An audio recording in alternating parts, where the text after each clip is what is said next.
छात्रों, ज्ञान की प्रामाणिकता को लेकर पिछले वीडियो में मैंने सांख्य के ज्ञान संबंधी प्रामाण्य एवं अप्रामाण्य को लेकर स्वतःवादी सिद्धांत की चर्चा की थी। इसके अतिरिक्त न्याय के परतावादी मतों की भी चर्चा मैंने की थी। आज मैं संक्षेप में ही मीमांसा के स्वतः प्रामाण्यवाद एवं परतः अप्रामाण्यवाद की चर्चा करेंगे। जैसा कि हम लोग जानते हैं कि मध्वाचार्य ने अपने ग्रंथ सर्वदर्शन संग्रह में भारतीय दर्शन में ज्ञान की प्रामाणिकता एवं अप्रामाणिकता को 4 कोटियों में बांटा है। प्रामाण्य के विषय में मीमांसकों एवं वेदांतियों का मत स्वतस्त्ववादी और अप्रामाण्य के विषय में परतस्त्ववादी बताया जाता है। मीमांसा एवं वेदांत मत सत्यता को ज्ञान का स्वाभाविक लक्षण मानते हैं, अतः अपने मूल रूप में प्रत्येक ज्ञान सत्य है, किंतु कुछ बाह्य कारणों माया आदि से ज्ञान में अयथार्थता अथवा अप्रमात्व या असत्य होना संभव हो पाता है। लेकिन ज्ञान की यथार्थता अथवा प्रामाण्य का ग्रहण ज्ञाप्ति भी स्वतः ही होता है, लेकिन अप्रामाण्य की परीक्षा ज्ञान से परे अन्यत्र जाकर करनी होती है। मीमांसा के उद्भट विद्वान कुमारिल भट्ट के अनुसार प्रामाण्य स्वतः होता है और अप्रामाण्य परतः होता है। कुमारिल भट्ट उत्पत्ति, ज्ञाप्ति एवं कार्य इन तीनों रूपों में स्वतः प्रामाण्यवादी है। अपने मत की सिद्धि में वे श्लोक वार्तिक में विस्तार पूर्वक इस बात की चर्चा करते हैं। कुमारिल के मत को समझने के लिए इसके खंडन और मंडन इन दोनों पक्षों को ध्यान में रखना होता है। कुमारिल अपने मत के मंडन या स्थापना के पूर्व उन सभी सिद्धांतों का खंडन करते हैं जो उनके विपरीत है या उनके विरुद्ध है। इस दृष्टि से कुमारिल अपने खंडन पक्ष में सांख्य, न्याय और बौद्ध आदि के मतों का खंडन करते हैं। सांख्य के स्वतः प्रामाण्यवाद एवं स्वतः अप्रामाण्यवाद और न्यायिकों के परतः प्रामाण्यवाद और परतः अप्रामाण्यवाद और इसके साथ ही बौद्ध के परतः प्रामाण्यवाद एवं स्वतः अप्रामाण्यवाद का मीमांसक खंडन करते हैं। सांख्य मत की आलोचना करते हुए कुमारिल श्लोक वार्तिक में बतलाते हैं कि प्रामाण्य एवं अप्रामाण्य परस्पर विरोधी होते हैं। प्रामाण्य अप्रामाण्य का सीधा विरोधी है, इसलिए दोनों स्वरूपतः भिन्न होकर एक साथ ज्ञान में उपस्थित कैसे हो सकते हैं। यदि ऐसा माना जाए तो ये एक प्रकार का कंट्राडिक्शन होगा, व्याघात होगा, और दोनों व्याघाती एक साथ एक ही समय में विद्यमान नहीं हो सकेंगे। पुनः न्याय का खंडन करते हुए कुमारिल बतलाते हैं कि यदि ज्ञान की प्रामाणिकता परतः है, अगर ज्ञान की प्रामाणिकता अन्य चीजों पर निर्भर करती है, दूसरी चीज पर निर्भर करती है, तो ऐसे में प्रामाण्य एवं अप्रामाण्य शून्य ज्ञान से किस प्रकार उस ज्ञान की प्रामाणिकता आ सकती है। जो उसमें है ही नहीं, उससे उसकी प्रामाणिकता और अप्रामाणिकता का मुद्दा एक तरह से गंभीर मुद्दा है। इसलिए वो कहते हैं कि जो प्रामाण्य उसमें है नहीं और वह कहीं अन्यत्र है, तो प्रामाण्य एवं अप्रामाण्य शून्य ज्ञान से किस तरह ज्ञान की प्रामाणिकता आ सकती है। इस तरह वे बौद्ध मत का भी खंडन करते हैं। जहां तक उत्पत्ति विषयक स्वतः प्रामाण्यवाद संबंधी विचार का प्रश्न है, तो कुमारिल अपने मंडन पक्ष में ज्ञान के प्रामाण्य को स्वतः उद्भूत कहा है, यानी ज्ञान की प्रामाणिकता स्वतः उत्पन्न होती है। श्लोक वार्तिक में वे कहते हैं, स्वतः सर्व प्रमाणानां प्रामाण्यमिति गम्यताम, अर्थात सभी प्रमाणों का प्रामाण्य स्वतः ही समझना चाहिए। यदि ज्ञान में स्वयं यथार्थ होने की शक्ति ना हो तो वह किसी भी प्रकार से यथार्थ नहीं हो सकेगा। इसी विचार को पार्थसारथी मिश्र व्याख्या करते हुए बतलाते हैं कि यदि ज्ञान में यथार्थ होने की शक्ति स्वतः उद्भूत ना हो, यानी जिसमें प्रामाणिक होने की शक्ति स्वयं ना हो, तो उसे किसी अन्य कारणों से उत्पन्न कैसे किया जा सकेगा। पुनः इस दृष्टि से यह विचार वस्तुतः सांख्य के सत्कार्यवादी दृष्टि के अनुरूप प्रतीत होता है। जैसा कि हम जानते हैं कि सांख्य ने अपने सत्कार्यवाद सिद्धांत को स्थापित करने के लिए पहले ही युक्ति में कहते हैं कि असद करणात, यानी जो चीज असत है, नॉन एग्जिस्टेंट है, जो है ही नहीं, उससे किसी चीज को उत्पन्न करने की बात नहीं की जा सकती है। यानी जिसका जिस चीज में अभाव है उससे उसका भाव या होना संभव नहीं है। लाखों और करोड़ों मजदूरों को लगाए जाने के बावजूद यदि बालू में नीला रंग नहीं है तो उससे नीले रंग की उत्पत्ति नहीं की जा सकती है।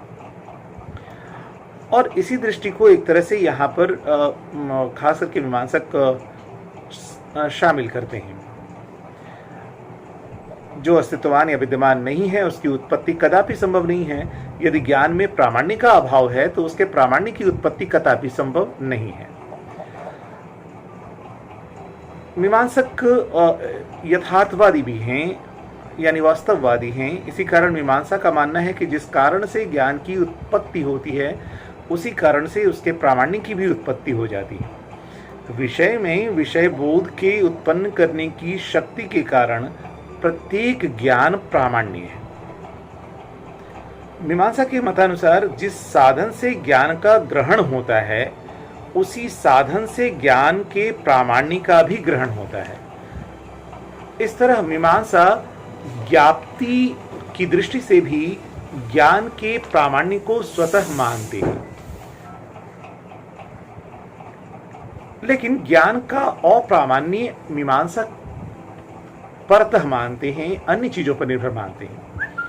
ज्ञान की उत्पत्ति से ही स्वतः ज्ञान का प्रामाण्य आता है, उसके प्रामाण्य की ज्ञाप्ति का उदय भी स्वतः हो जाता है, लेकिन ज्ञान के अप्रामाण्य का बोध तो सदैव अनंतर कारणों या अन्य कारणों से ही होता है।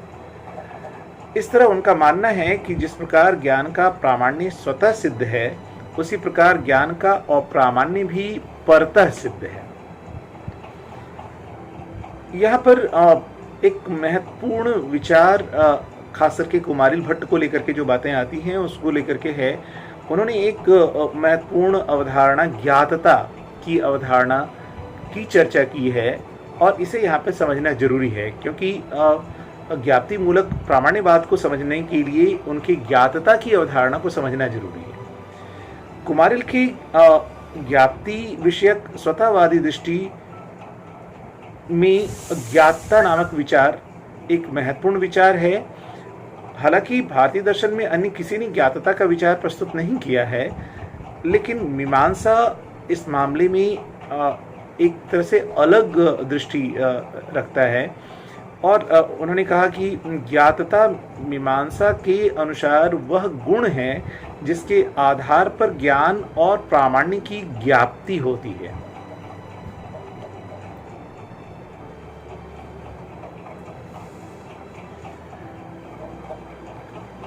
हालांकि प्रभाकर के ज्ञान संबंधी विचार को एक अलग प्रकार के विचार की कोटि में रखा जाता है और उनके विचार को त्रिपुटी प्रत्यक्षवाद के नाम से जाना जाता है, लेकिन कुमारिल के ज्ञान संबंधी विचार को ज्ञाततावाद के नाम से जाना जाता है।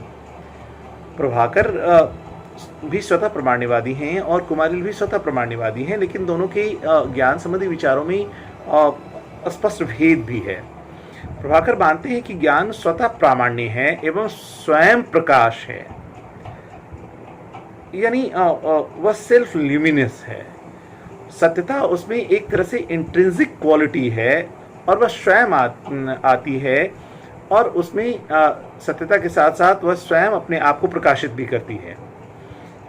ज्ञान अपने आप को प्रकाशित करता है इसके अलावे वह अपने विषय को प्रकाशित करता है यानी ज्ञेय को प्रकाशित करता है, और उसके साथ साथ वह विषय यानी ज्ञाता को भी प्रकाशित करता है। लेकिन कुमारिल इस मत से एक अलग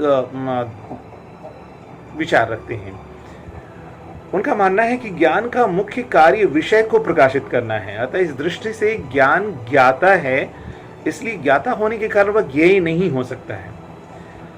इस तरह प्रभाकर जहां ज्ञान को स्वतः प्रामाण्य मानते हैं, वहां कुमारिल ने भी ज्ञान को स्वतः प्रामाण्य तो माना है, लेकिन स्वयं प्रकाश नहीं माना है। अपितु कुमारिल के अनुसार ज्ञान केवल विषय को प्रकाशित करता है। यहाँ यह भी एक महत्वपूर्ण प्रश्न उठता है कि जब ज्ञान विषय नहीं है, तो ज्ञान का ज्ञान कैसे होता है, किस तरह संभव होता है? कुमारिल का मानना है कि ज्ञान का ज्ञान वस्तुतः अर्थापत्ति से होता है। हम लोग जानते हैं कि अर्थापत्ति एक ज्ञान का साधन है, एक प्रमाण के रूप में कुमारिल उसे स्वीकार करते हैं, और अर्थापत्ति के द्वारा ही वे मानते हैं कि हमें ज्ञान के ज्ञान हुआ करता है। अब आप सोचेंगे कि अर्थापत्ति से किस तरह ज्ञान का ज्ञान होता है। किसी विषय का प्रत्यक्ष होना और उस प्रत्यक्ष का ज्ञात होना दो चीजें हैं। कुमारिल बतलाते हैं कि जिस प्रकार चावल पकने के समय पकते पकते एक समय ऐसा आता है जब चावल पक जाता है, और उसके पकने या स्थानीय भाषा में सीजना जिसको कहते हैं, उसके सीजने से ही हमें पता चल जाता है कि चावल पक गया है। तो पक्वता के बोध से ज्ञात होने पर ही हमें चावल के पकने का ज्ञान होता है। उसी तरह ज्ञान में किसी क्षण नए गुण की उत्पत्ति होती है जो अनजाने विषय को जाने जाने वाले विषय में ले आता है। वही गुण पक्वता है जिससे विषय के ज्ञान होने का ज्ञान होता है। ज्ञातता वस्तुतः ज्ञात विषय या अर्थ के धर्म का नाम है। इस तरह ज्ञातता नामक गुण यानी ज्ञातता के आधार पर अर्थापत्ति के द्वारा कुमारिल भट्ट मीमांसक प्रमाण्य की ज्ञाप्ति और ज्ञान की ज्ञाप्ति की व्याख्या करते हैं। यानी ज्ञान के ग्रहण एवं ज्ञान की प्रामाणिकता एवं सत्य होने का बोध होता है। भाट परंपरा में ज्ञातता की अवधारणा का उदय कुमारिल के पश्चात माना जाता है। श्लोक वार्तिक में ज्ञातता की अवधारणा का स्पष्ट उल्लेख नहीं है। जैमिनी सूत्र में भी ज्ञान के विषय में कोई उल्लेख नहीं मिलता है। शावर भाष्य में यह कहा गया कि विषय बोध के उपरांत ज्ञान का ज्ञान होता है।